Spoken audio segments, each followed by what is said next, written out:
오늘 여러분과 함께 은혜 받고자 하는 말씀은 주님의 다시 오심에 대한 기다림, 그 시리즈로 첫 번째 시간에 들어가겠습니다.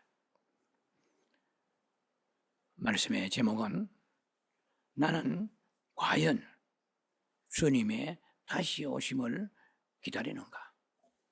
나는 그러한 삶을 지금 살아가고 있는가? 이런 말씀의 제목이 되겠습니다. 방송실에서는 이 말씀의 시작을 스위치로 눌러주시기 바랍니다. 말씀의 본문은 고린도전서 1장 7절입니다. 그리고 빌립보 3장 20절이 되겠습니다. 제가 말씀을 여러분을 대신해서 봉독에 올려드리겠습니다. 고린도전서 1장 7절입니다. 너희가 모든 은사의 부족함이 없이 우리 주 예수 그리스도의 나타나심을 기다립니다. 그리고 빌립보서 3장 20절입니다. 빌립보 3장 20절의 말씀을 봉독에 올려드립니다. 그러나 우리의 시민권은 하늘에 있는지라 거기로부터 구원하는 자 곧 주 예수 그리스도를 기다리노니. 요한계시록 22장 20절은 생략합니다. 다 아시는 말씀이죠. 보라 내가 속히 오리라. 아멘. 주 예수의 오시옵소서.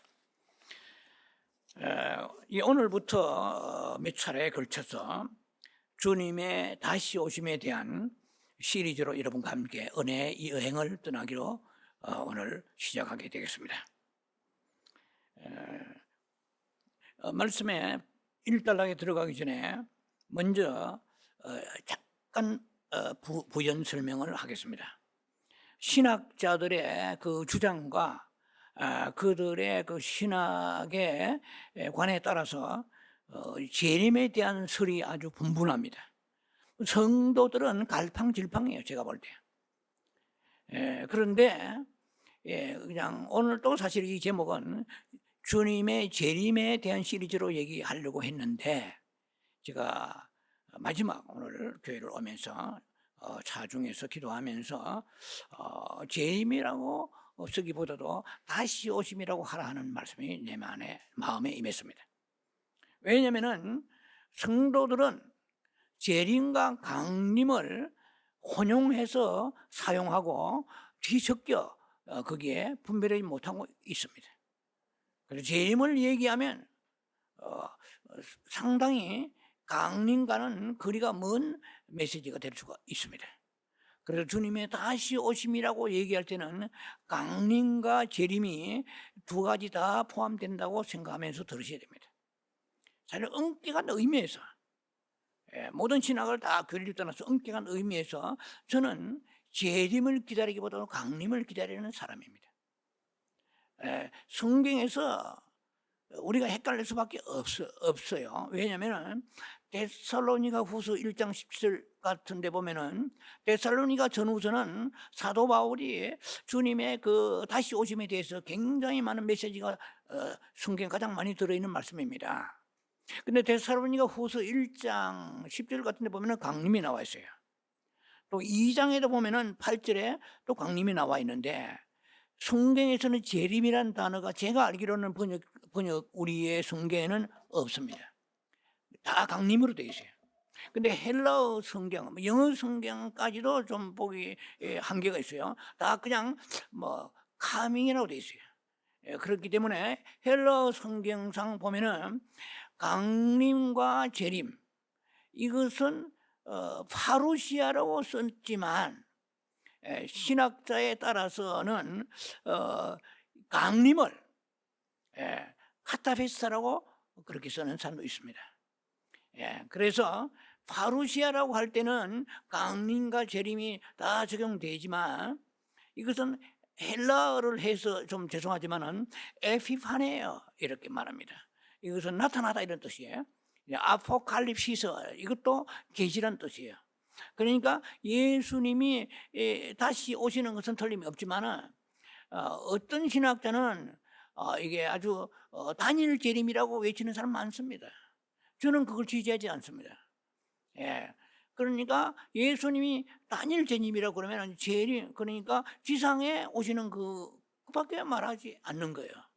성경에는 분명히 데살로니가 전서에 4장 같은데 다 나와 있잖아요. 주님이 공중에서 구름 속에서 그 사람을 끌어올린다고. 그게 휴거라, 랩처 그렇죠? 예, 랩처 그렇잖아요. 근데 우리가 휴거라고 말하면서도 강림과 달리 재림은 지상에 오시는 거거든요.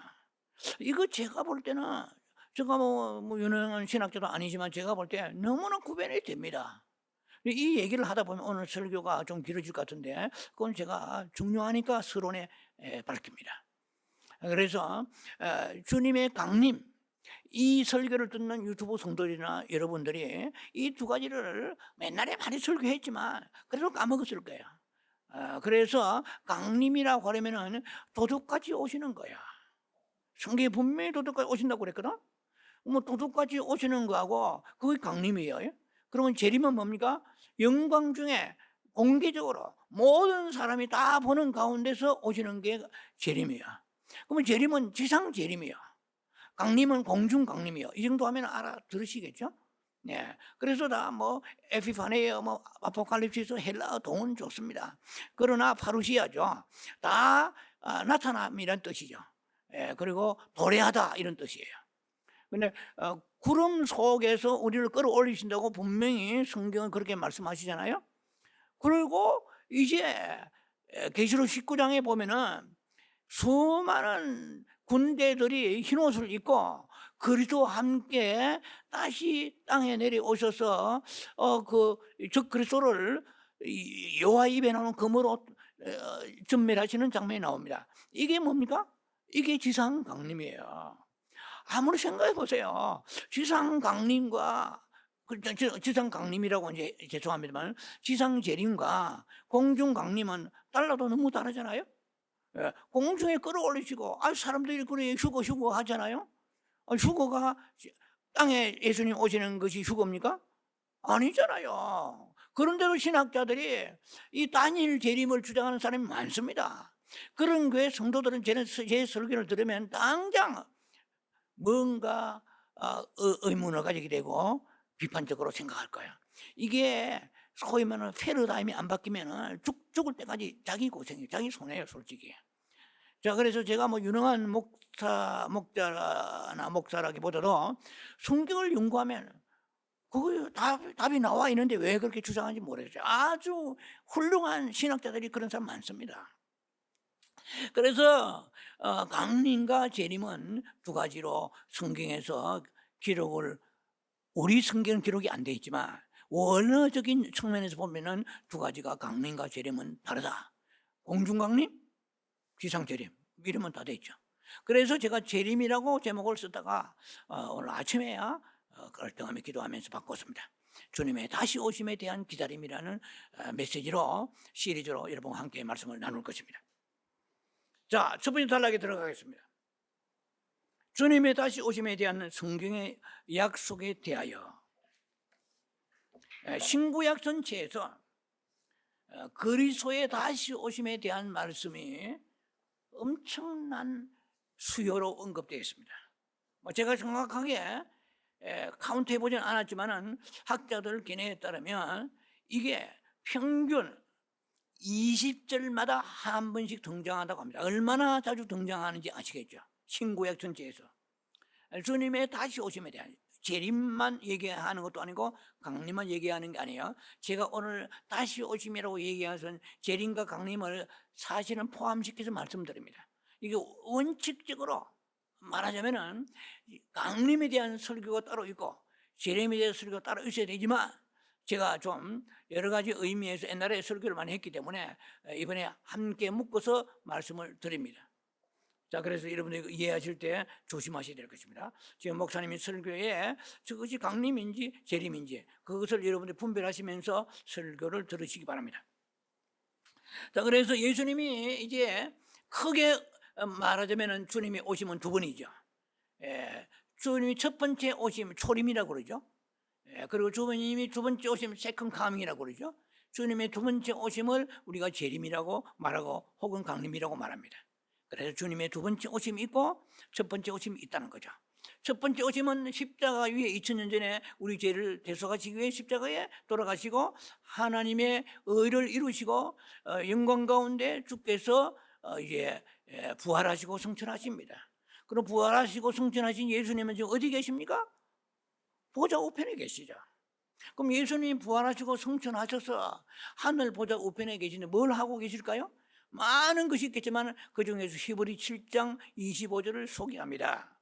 자기를 힘입어 하나님께 나아가는 자들을 온전히 구원하실 수 있으니 이는 그가 항상 살아계셔서 그들을 위하여 간구하심이라. 여러분, 우리가 살아가는데 우리를 후원하는 사람이 있다면 얼마나 든든하겠어요? 예, 뭐 자녀들이나 아내들은 남편이 후원자가 되겠죠. 예를 들면 그 외에 스포트라고 하죠. 뒤에서 밀어주고 후원해주는 이런 사람이 있으면 얼마나 든든해요? 우리는 지금 사람은 눈에 보이는 후원자만 생각하지만 영의 세계에서 볼 때, 믿음의 세계에서 볼 때 예수님이 우리의 스포트 하시는 후원자가 되십니다. 무엇으로? 우리의 중보자로서 중보하신다고 말씀하세요. 우리가 아무리 기도를 많이 해도 예수님의 기도를 우리가 능가하겠습니까? 예수님이 기도하시는 그 기도 안에 우리가 들어가는 거예요. 그런데 우리가 알아야 될 것이 예수님은 우리의 내 자신의 영혼과 민족과 우리의 가족을 위하여 우리 다 기도해 주시는데 본인은 정작 기도 안 하면 되겠습니까? 말이 안 되잖아요. 예수님이 로마 8장 28절 말씀처럼 우리가 합력하여 선을 이루라고 말씀하셨거든요. 예, 그와 마찬가지로 우리도 주님 앞에 합력해야 됩니다. 예수님 우리 중보자로 계시니까 얼마나 든든해요. 예, 우리 홀로 있지 않아요. 물론 내가 기도실 때도 있죠. 하지만 그래도 주님은 기도하고 계신다는 걸 알아야 돼요. 깨어서 우리는 기도하지 않을 수가 없는 것이 주님이 나를 위해서 지금 아버지 보좌 앞에서 기도하고 계시는데 내가 거기에서 늑장 부리고 게으르서 기도하지 않으면 하나님이 기뻐하시겠습니까?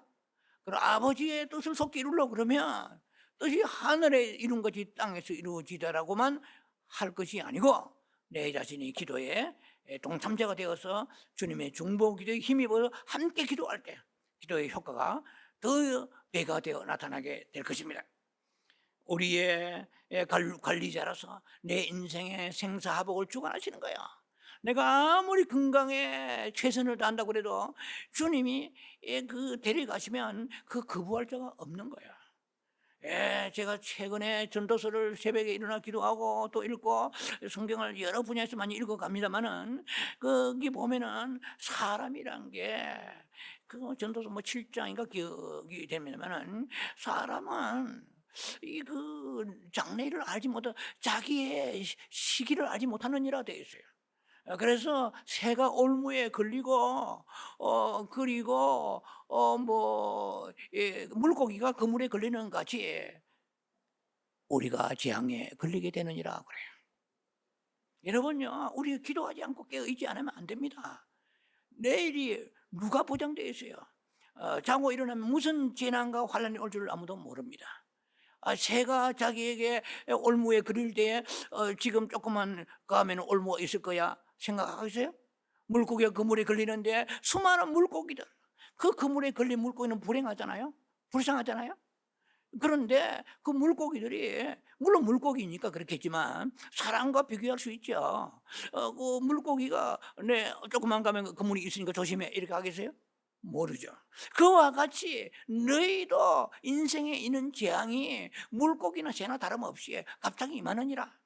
그래서 늘 너희가 행통할 때는 전도서 7장 14절에 즐거워하고 공고한 날에는 되돌아보아라 그래요. 우리 어려움이 오면은 왜 어려움이 오는가? 감사가 부족한가? 충성이 부족한가? 하나님 앞에 기도가 부족한가? 뭐 예를 들면은 이거 생각해 보라는 거예요. 그 두 개를 병행하게 하사 인생이 자기의 미래를 알지 못하게 하셨느니라 이러죠. 아니 자기 미래를 한번 알아보세요. 너는 틀림없이 점쟁이처럼 너는 복 받고 복을 받아가지고 물질 어려움하고 건강에 이상이 없고 자녀들 못 행동하라. 누가 기도하겠어요? 그렇게 하시지 않습니다. 하나님은 물론 궁극적으로 우리를 축복하시지만 우리가 깨어서 있지 않으면 안 되는 그런 시련과 환난을 하나님께서는 예비하고 계신다고 볼 수 있다는 거야. 그리고 우리의 영혼이 잘 되어야 되거든요. 우리는 영혼의 관심보다도 많은 영혼하지만은 땅에 관심이 많은 인생들이요. 생기기를 우리 구조가 원래부터 그렇게 형성되어 있습니다. 사탄이 아담과 하와의 범죄케 한 이후에 우리는 그렇게 그 육신적으로 살 수밖에 없는 그 우리의 모든 DNA 영적 구조가 그렇게 되어 있습니다. 이런 것은 제가 많이 옛날에 설명을 했고 설교했습니다.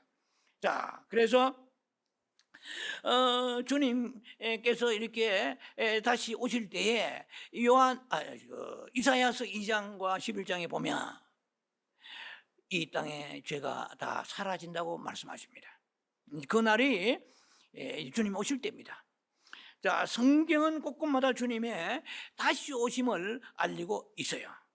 다 아시는 바같이 요한복음 14장 12절에 내가 너희를 위하여 처소를 예비하러 가노니, 가서 너희를 위하여 처소를 예비하면 내가 다시 와서 너희를 내게로 영접하여 나 있는 곳에 너희를 데려가리라, 너희로 있게 하리라, 이렇게 말씀하십니다. 이 말은 주님이 다시 오신다는 말씀이잖아요. 우리 영어로 말하면 세컨 카밍이죠. 두 번째 오시는 거예요. 사도행전 1장 10절과 11절, 이것은 엄격한 의미에서는 강림이 아니고 재림입니다. 딱 설교를 들으면서 여러분 이제 그 정도 구별할 줄 알아야 돼요. 저 성경은 강림을 말하구나, 이 정도는 알아야 돼요. 이거는 기본 ABC입니다. 조금만 성경 공부하고 신앙이 있으면 아는 거예요. 그러면 사도행전 1장 10절 11절에 주님이 감람산에서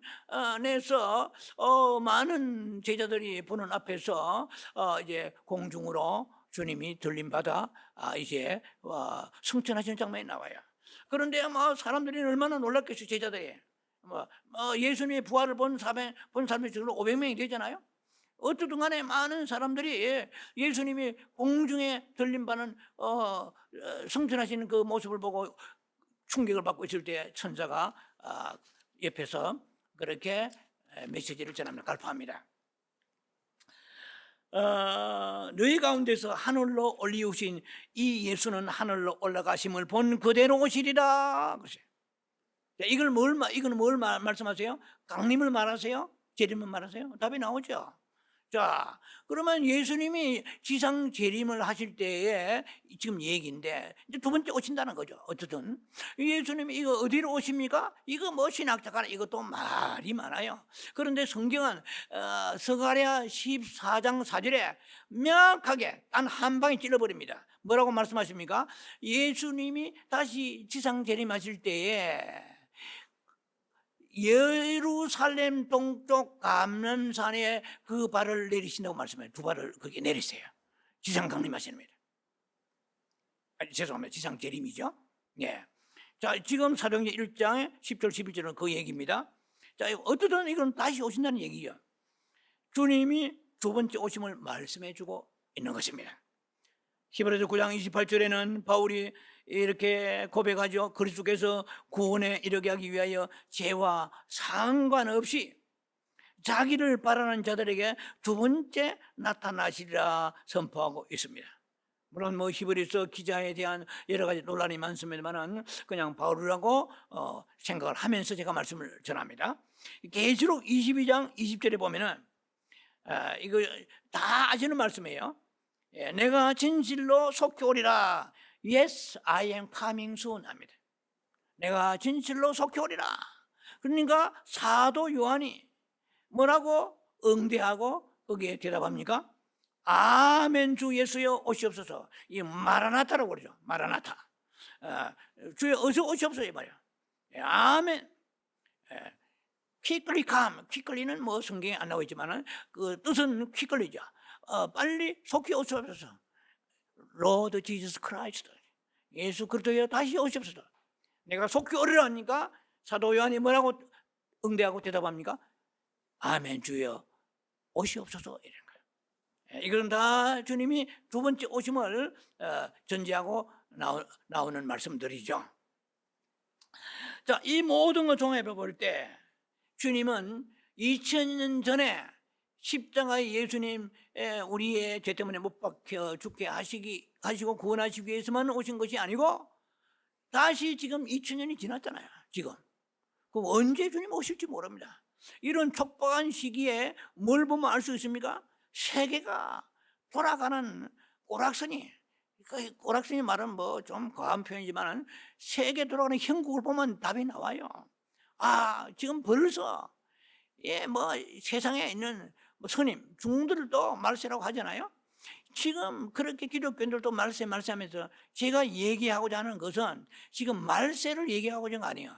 말세는 이미 말세 지말입니다. 그 끝에 나와 있는데 준비하라는 거예요. 기다리라는 그런 내용이에요. 지금 말세는 뭐 이방인들도 다 알고 있는 거 아니에요? 세상 끝이구나 하면서 대책이 없잖아요. 우리는 있습니다. 그래서 설교하는 거예요. 대책을 너희가 가지고 준비하라는 것입니다. 자, 그래서 2000년 전에 예수님 오실 때는 죄의 문제를 해결하기 위해서 오셨습니다. 그러나 죄의 문제는 아직 종결은 되지 않았어요. 그리고 주님이 다시 오셔야만이 비로소 죄의 모든 역사가 종결되는 것입니다. 그럼 예수님이 2000년 전에 초림하셨을 때 그때는 죄의 문제의 심판을 위해 오셨지만 지금 다시 오실 주님은 죄의 문제의 종결을 위하여 오십니다. 그러니 주님이 다시 오셔야 이 세상에 죄가 없어 끝나는 거예요. 죄를 지으려고 지을 수밖에 없죠. 왜냐하면 예수님 입에 나오는 금을 가지고 계시록 한번 보세요. 19장 한번 보면은 거짓 선지자와 이 모든 저 그리스도 이런 존재들이 다 불 속에 집어 던져버리고 예수의 그리스도가 심판하셔서 승리하는 그때에 무슨 제약이 남아 있겠어요? 주님이 그 죄의 종결을 위하여 오시는 거예요. 세상 재림은 죄의 종결을 위해 오십니다. 그러나 주님이 공중에 파루시아 강림하실 때 올라가는 자가 있고 떨어진 자가 있죠. 레프트 비하인드, 그 여러분 잘 아시잖아요. 올라가는 자가 있고 떨어진 자가 있습니다. 그런데 수많은 사람들이 아우성침이 아비규환하며 그때에 뭐 제 생각이지만 왜 우리 목사님은 이런 종말에 대한 다급한 문제에 대한 설교를 정확하게 찔러 쪼개서 우리한테 말씀을 주지 않았나? 그렇게 그냥 평안하다 하다가 거짓 선지자처럼 시드기야 거짓 선지자처럼 그러다가 오늘 우리가 낭패를 당했습니다. 주여 내가 떨어졌나이다. 레프트 비하인드. 그때는 끝나는 거야. 자, 우리가요 이런 절박한 마음을 지금 가지기 힘든 것이 세상에 할 일이 너무 많고 우리의 시선을 빼앗아가는 게 한두 가지가 아닌 거예요. 그래서 이 시대에 영성가들이 거의 나타나지 않아요. 그래 뿐만 아니라 영성가가 없으니까 영성인들도 없어요. 그냥 신앙인, 그것도 귀한 거예요. 종교인들이 빠글빠글하는 세상에 살고 있습니다. 그러니까 에레미야 시대에서 편안하다 말이야. 응? 너희는 바벨론 포로 안 간다. 편안하다. 하나님의 사랑이시다. 갔습니까? 안 갔습니까? 70년 바벨론 포로 됐잖아요. 예를 들면 하나님의 말씀을 재앙이면 재앙, 평안이면 평안 정확하게 찔러 쪼개면서 말씀을 던져야 되는데 이 마지막 때에 하나님이 우리에게 주시는 말씀이 뭔가 그 때를 따라 그 돕는 양식. 마태복음 20의 4장에 보면은 그런 말씀이 잘 나와 있잖아요. 그래서 뭐 오늘 그런 까지 설교할 시간이 없습니다. 그래서 이제 아주 악한 종은 뭐 제가 다음 시간에 할 내용이기 때문에 그냥 생략하고 넘어가겠습니다. 악한 종은 걱정하지 마라. 오히려 술 친구들, 세상에 세속적인 복음을 전하는 이런 사람들을 하고는 친구가 되고 그리고 동료들을 때리고, 자 이건 다음 시간에 할게요. 오케이. 어디서든 간에 이 시대에 주의 종을 잘 만나야 됩니다. 제가 볼 때. 교회 크다고 잘 맞는 거 아니에요. 유명하다고 잘 맞는 거 아니에요. 성경 말씀을 때에 따라서 그 정확하게 그 지혜로운 종은 그 주인이 원하는 그런 양식을 주었다고 그래요. 자, 이거 참 다음 시간에 제가 넘어가면서 말씀을 드리고요. 이 정도로 하고 언급을 제가 자제하겠습니다. 자, 그래서 두 번째 단락에 들어갑니다. 하늘에 속한 부르심이 무엇인가? 우리는 땅에 속한 부르심을 받은 사람이 아니에요. 이 땅에 잘 먹고 잘 살고 이 땅에서 행복하고 뭐 천년만년 사는 게 아니잖아요. 우리 모두는 주님이 다시 오실 것임을 들었고 보았고 믿습니다. 그런데 응당 주님의 다시 오심에 대한 그 기다림과 태도로 일관된 삶을 살고 있느냐? 제가 볼 때는요, 루스하다 그러죠. 풀어져, 나사가 풀어지듯이 느슨해가지고 흘렁거리는 사람 수없이 많습니다. 예, 이거 뭐, 블레드문, 블러드문이죠. 달에 뭐, 객이 일식해가지고 해가 어두워지고, 그럼 몇 년 전에 막 그렇다면 바싹 깨어 있다가 지금 전부 다 풀어졌어요. 예, 해롱해롱하고 있습니다.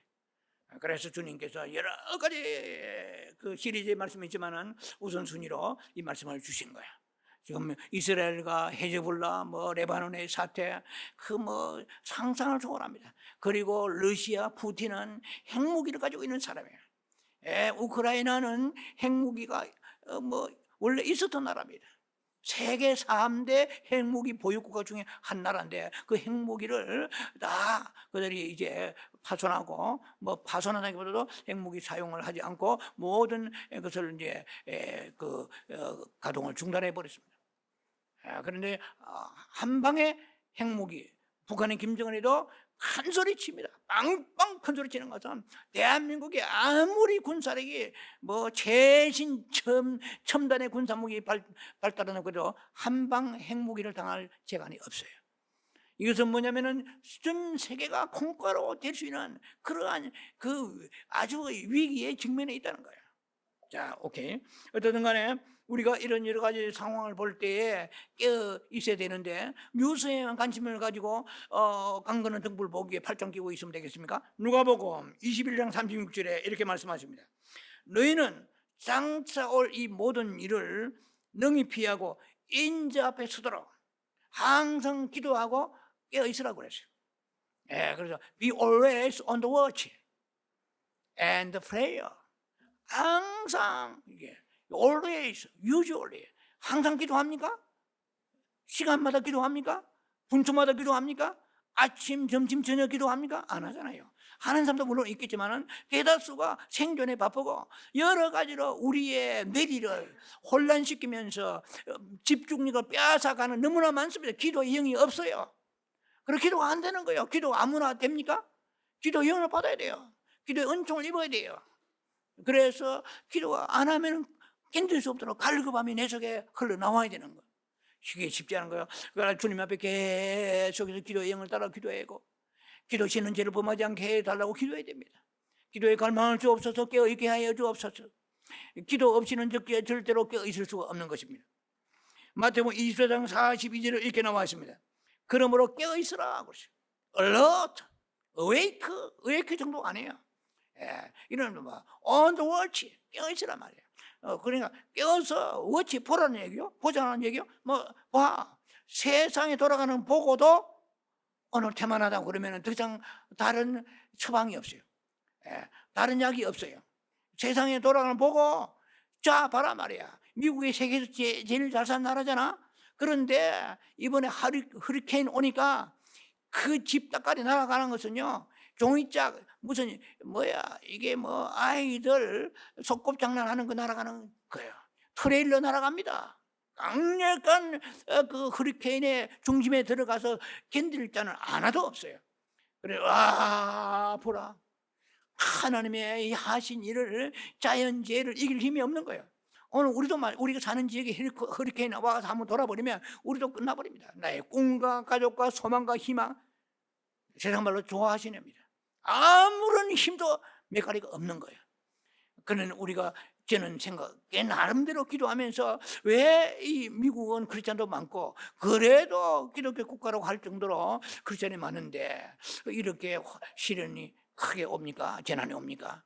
뭐 이번에 수백 명이 죽었잖아요.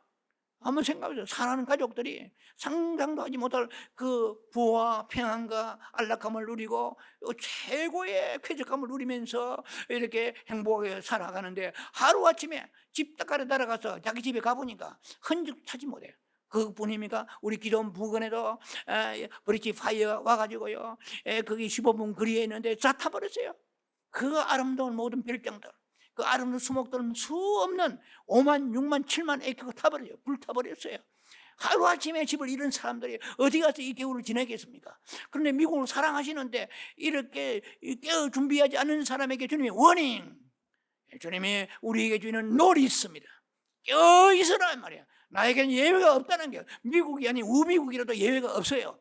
깨어있는 사람만이, 그 사람이 중동에 살든 아시아에 살든 아니면은 아프리카에 살든 어디에 살든 간에 사랑하는 자들은 깨어있어 주님 앞에 나와서 간구하며 불쌍히 여기달라고 기도하는 것입니다.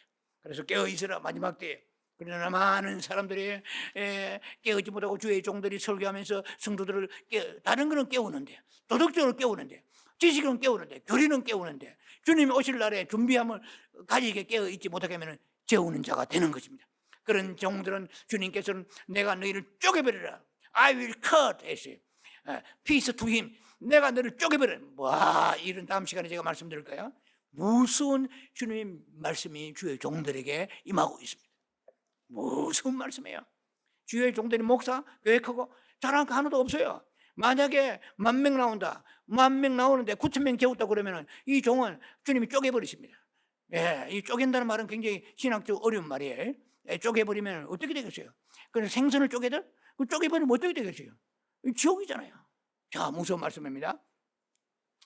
자, 고린도전서 5장에 보면은요, 이거 다 이 원고에 없는 것들이에요. 고린도전서 5장에 딱 보면은 생각이 나서 얘기하는 겁니다. 그러니까 음란하고 그 성적으로 범죄한 사람들에 대해서 그 사도 바울이 편지를 쓰는데, 그 몸은 이 땅에서 막에 던져줘 버리고 영혼만 구원한다, 이런 무슨 말이에요? 이 쪼개져 버린 거죠. 무슨 거예요?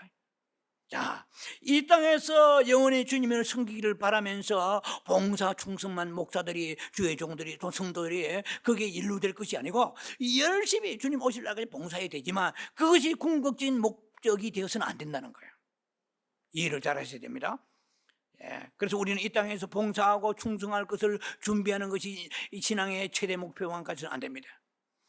그 위에다가 우리가 기억해야 될 것이, 우리가 교회가, 내 개인이 신부로서 단장하고 주님의 다시 오심을 준비하는 그러한 믿음을 갖지 않으면, 제가 볼 때는 그 미국에 닥쳐올 그 불행을 누가 책임지겠습니까? 아무도 책임질 사람 없습니다. 자기가 책임져야 돼. 그래서 우리는 깨어 있어야 됩니다. 자, 그래서 우리의 신앙은 좋습니다. 충성, 헌신, 봉사, 전도, 그 다음에 땅까지 복음을 전하고 좋습니다. 거기에다가 주님의 다시 오심에 대한 포커스를 맞추지 않으면 제가 볼 때는 신앙은 반쪽입니다. 네. 자, 그래서 주님의 재림에 대해서 목사님 그런 설교 다 많이 들었습니다. 다 알고 있습니다. 그 종말론에 대한 에스카탈로지라죠. 종말론적인 그러한 지식과 교리와 믿음은 나름대로 있다 하면서도 그거하고 아는 거하고 기다리는 거 다릅니다. 잘 여러분이 구별하셔야 돼요. 네, 다 압니다. 달라요. 그러면 당신 기다립니까? 기다리는 사람이 왜 그렇게 당신은 취미가 많고 예배와 말씀과 기도에 영혼 구원에 대해서, 주님 오심에 대해서는 별로 관심이 없습니까?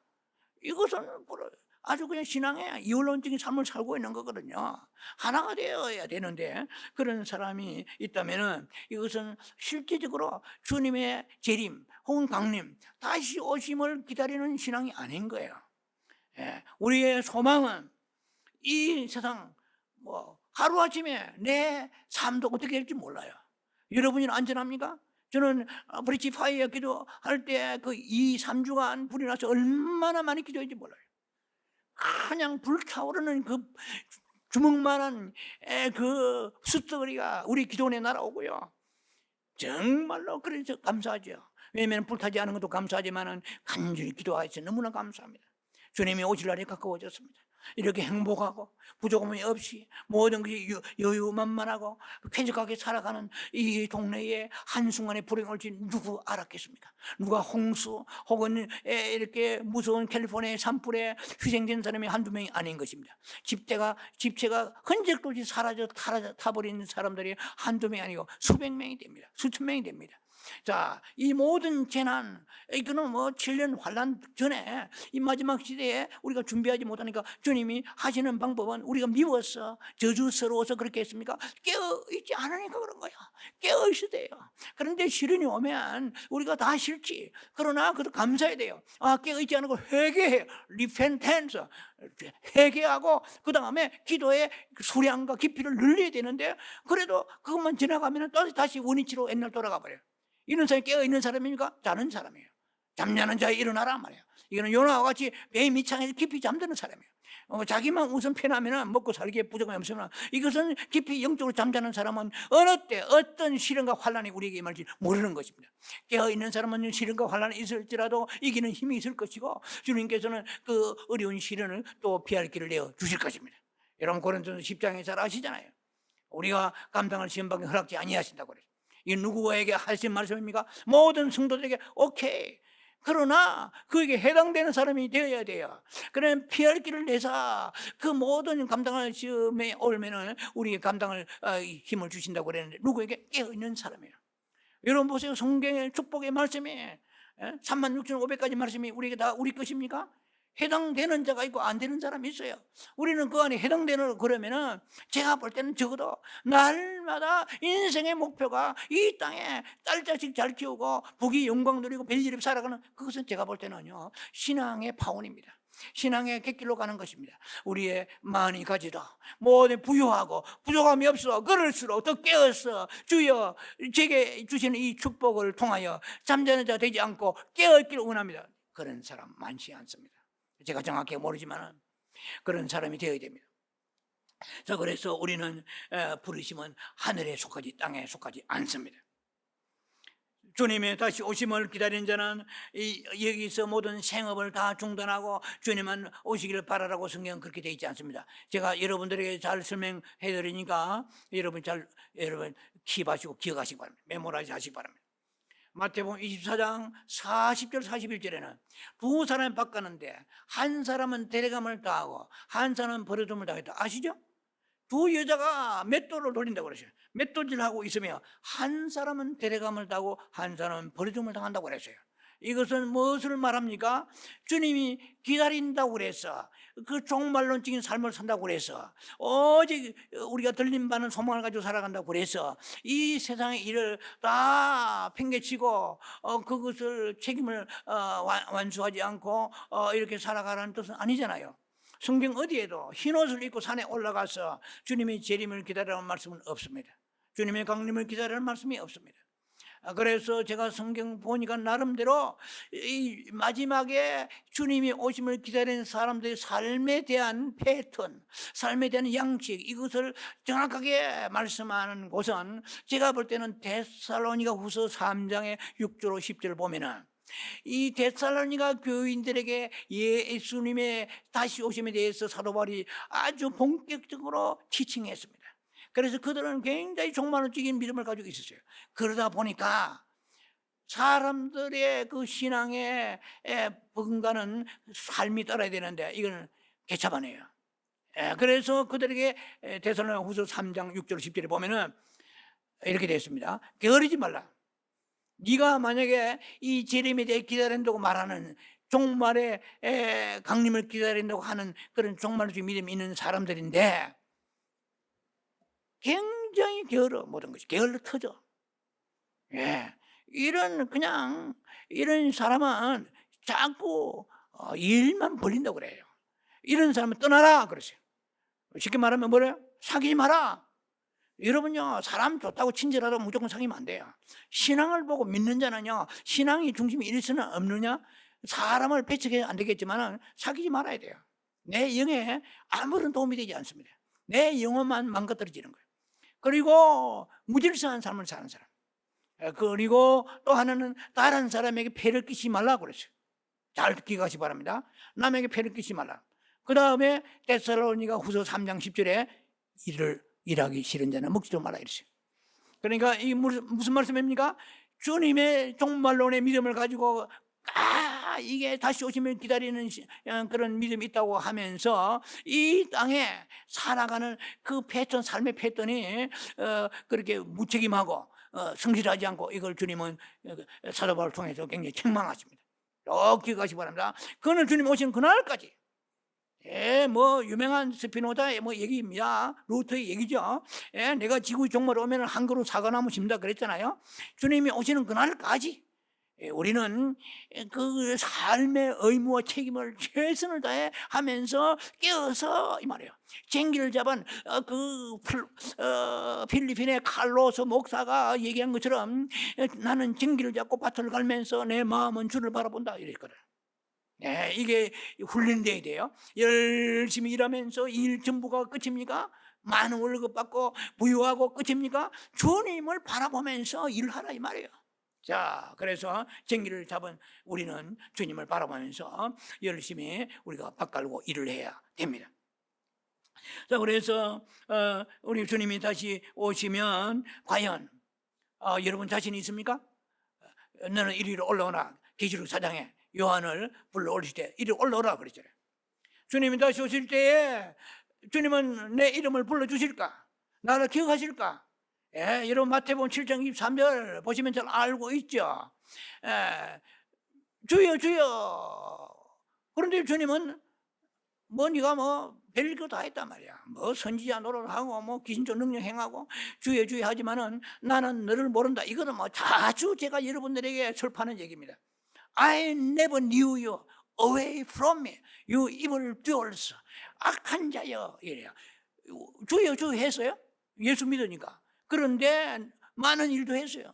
그런데 아버지 뜻을 행하지 않은, 아버지 뜻이 여러 가지 있겠지만 너는 나를 도무지 신부로서 자기 상실이다. 신부가 신랑을 기다리는데 외간 남자만 기다리고 있었다 이 말이에요. 세상 짝사랑하고 세상의 부귀 영광, 세상에 있는 안락만 추구했다. 그런 사람은 나는 너를 모른다. 마태복음 25장에 10처녀 비유 아시죠?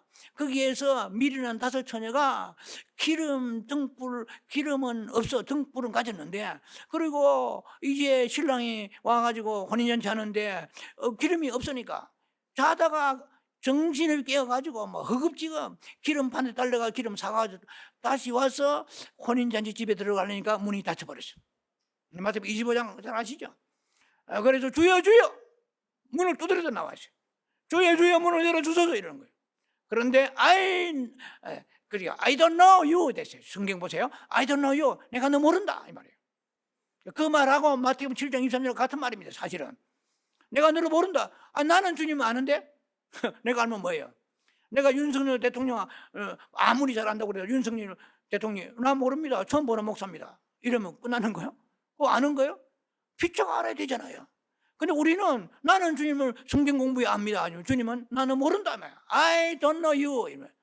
그래서 문을 다 발을 동동 거리고 문이 닫힌 채 들어가지 못했다고 성경 말씀하십니다. 그러므로 어느 날에 주가 임하는지 알지 못하니 너가 깨어 있으라고 말씀하십니다. 자, 그래서 우리는 정말 주님의 오심을, 두 번째 오심을 기다리는 그런 사람으로서 부끄러움이 없는 그런 삶을 살아야 될 것입니다. 그러면 그런 삶을 살려고 그러면은 사도 바울은 고린도서 11장 2, 3절에 이렇게 말합니다. 내가 너희를 정결한 처녀로, 정결한 퓨어 버진입니다. 퓨어 미스가 아니에요. 버진하고 미스가 다릅니다. 퓨어 버진이라고 그래요. 제가 미국에 처음 와가지고 이렇게 그 영어 공부하러 어느 그런 클래스에 들어갔는데 제가 영어가 짧으니까 그냥 당신은 믿습니까? 이렇게 물어가지고 그 선생님이 그 멕시코 출신 선생님인데 영어 선생님인데 아주 그냥 호령이 났어요. 그 큰 실수를 했다 당신이. 아유 버진 해야 되는데 당신은 믿습니까? 이런 물었단 말이에요. 자, 이거는 이제 평생에 기억하는 생각이죠. 미스와 버진은 다릅니다. 주님은 사도 바울을 통해서 너희가 그리스도의 한 남편을 위하여서 정결한 퓨어 버진, 퓨어 미스가 아니에요.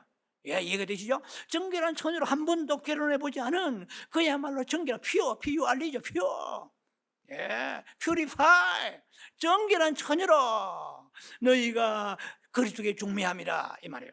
세상에 있는 그 남자들 결혼할 때도 정결하지 않은 사람을 누가 택하겠어요?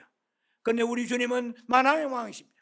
불꽃같은 눈으로 우리를 다 보고 감탄하십니다. 생각도 마음도 음란한 거 아시고 그 패역한 거 아시는 그 주님 앞에 정결한 처녀가 되려고 그러면 날마다 회개하고 십자가의 피로 씻고 또 씻고 회개하고 정결한 처녀가 되게 하소서.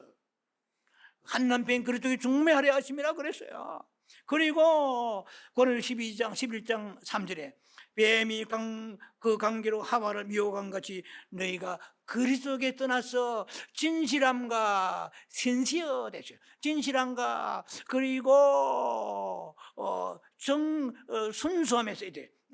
깨끗함에 써야 돼요. 진실함과 깨끗함에 떠나 부패할까 염려하노라 두려워하노라 했어요. 그럼 영어 성경은 sincere and pure devotion 됐어요. devotion. 디보이션 뭡니까? 우리 성경은 깨끗함으로만 되어 있어요. NIV 영어 성경 뭐라고 되어 있습니까? pure devotion. 이것은 아주 정결하고 아무것도 때묻지 않고 계산도 들어있지 않고 생각이 뭐 타락하고 계산하고 이런 게 아니에요. 아주 순수한 정결, 어떤 잡티도 들어가지 않은 pure devotion. 이것은 뭡니까? 헌신의 뜻이에요. 이해가 되시죠? 주님 앞에 헌신이 있으면 기도로 헌신합니까? 예배로 헌신, 물질로 헌신합니까? 주님의 전도로 헌신합니까? 헌신이 있어야 돼. 이런 사람이 그리스도의 신부의 삶을 사는 사람이지. 목사님 저는 주애로 기다립니다. 그거 안 돼요. 택도 없어요. 주애로 기다려요? 기다리는 그 하나의 자세, 스탠스, 그 자세가 있어야 되는데 그것을 진실해요. 아주 진실하고 그럼 깨끗하면서 클린 정도가 아니에요. 이건 퓨어예요. 클린 디보이션. 아주 깨끗한 헌신이에요. 자기 계산과 인간적인 사고방식, 이런 타협하고 이런 게 없어요. 제가 볼 때는요, 신부를 김 목사가 결정하는 거 아니에요. 주님이 결정하십니다. 이것은 주님의 감동을 받아 사도 바울이 이런 사람이 신부 자격이 있다는 거예요. 그래서 이런 믿음을 가지고 준비를 해야만이 주님 오실 때 늦거니 이리로 올라오라. 내가 너를 아노라. 착하고 충성된 종아, 사랑하는 내 유종아, 사랑하는 남종아, 주님께서 불러가실 것입니다. 그래서 우리가 이제 뭐 신학적으로 종말론에 대해서 뭐 저수를 하고 뭐 또 목회자가 교회를 뭐 이렇게 정축하고 확장하고 건축하고 이 땅에서 뭐 많은 일을 하고 칭찬받고 좋은 레퓨테이션, 굿 레퓨테이션, 아주 좋은 칭찬받고 뭐 훌륭하다, 이게 전부가 아닌 것입니다. 주님, 중요한 것은 이 땅에서 주님이 하늘로부터 강림하시기를 주야로 기다리는 사람이 진짜 믿음의 사람이요. 이것이 사도 바울이 얘기한 믿음의 자세를 가지고 있어야 돼요. 그냥 기다리면 안 돼요. 막무가내로 기다리는 사람, 아니 10처녀 중에서 5처녀, 이 미련한 5처녀 안 기다렸어요. 기다렸지. 기다리고 말고. 그러나 기다리면 되는 게 아니에요. 기름이 없어. 성령의 기름이 없어요. 주님의 향한 그 열정과 사랑이 있을 때 기름 부으시면 그냥 쏟아집니까? 그 마음이 열려있고 갈망하고 thirsty and hungry, 목마르고 갈급해야 돼요. 말씀이 갈급하고 주님의 사랑이 갈급하고 교제가 갈급하고 주님의 기름 부으심이 갈급하고 주님이 주시는 평안이 갈급해야 돼요. 돈이 갈급한 게 아니고. 돈은 있지만 주님의 갈급함이 없고 평강이 없어. 그러나 불행한 사람입니다. 크리스찬으로요, 똑바로 정신 차리고 말씀을 들어야 됩니다. 주님의 행복은 많이 주시는 게 아니에요. 교회가 크고 작건 간에, 기업이 크고 작건 간에 주님의 평강이 임해요. 내가 너를 사랑하노라. 어찌 주님의 음성이 많이 와야 돼요. 또 주님의 깊은 가운데, 교제하는 가운데 음성이 임하고 위로가 있고 만져주심이 있고 소망이 있어야 돼. 환난이 와도 이 주님의 힘은 주님이 만져주심이 있어야 되는 거예요. 할렐루야. 제가 오늘 이 설교는요, 제가 개인적으로 리허설할 때 한 15분 내 17분밖에 안 걸려요. 제가 설교를 그냥 하는 게 아닙니다. 집에서 수없이 제 시간 되면 리허설을 해봅니다. 그런데 이 강단에 서면 다시는 못해요. 오늘 지금은 47분이 넘어갑니다. 여러분들이 얼마나 주님이 사랑하시는지 깨우시려고 이 부족한 종을 통하여 이렇게 말씀을 자꾸만 시간을 늘려가면서 말씀을 증거하겠습니다. 다음 시간을 계속 있는데 말이에요. 시리즈로 다음 시간에 있는데 말이에요. 그러나 오늘 이 시간 이 말씀을 증거하고 주님이 오실 수도 있습니다. 물론 7년 대안이라는 게 있지만 이 준비하지 않은 사람은 7년 대안이 이 사람 많아요. 그건 죽음의 골짜기요. 그럼 환란의 골짜기요. 야곱이 그 환란이 이 장세일에 이런 환란이 없다고 마태복음 24장에 21절에 보면 나와 있어요. 무서운 상상도 할 수 없는 환란이 기다립니다. 그러나 준비한 사람은 나 대환란 오기 전 늦거니 주님에 올라갑니다. 저는 믿습니다. 할렐루야. 그래서 여러분들이 이 마지막 시대에 정말로 우리의 신앙의 목표가 주님의 다시 오심을 기다리는 게 내 인생의 목표입니다. 내 신앙의 목표입니다. 내 삶의 목표가 되어서 주님이 다시 오실 때 너끈히 다 주님 품으로 들어가는 역사에 있기를 주 여러분 축원합니다. 기도합니다. 자비하신 아버지 은혜를 감사합니다. 주님이 다시 오신다고 말씀하십니다. 그러나 우리는 세상에 끄는 힘에 빨렸어. 블랙홀에 빨렸어. 나도 모르게 깨어있지 못하고 잠자는 자가 되었습니다. 주님 깨워주옵소서. 말씀으로 깨워주옵소서. 빛으로 깨워주옵소서. 성령의 권능으로 깨워주시옵소서. 그래서 주님이 다시 오실 때에 너끈히 주님 품으로 들어가는 역사 있게 하여 주옵소서.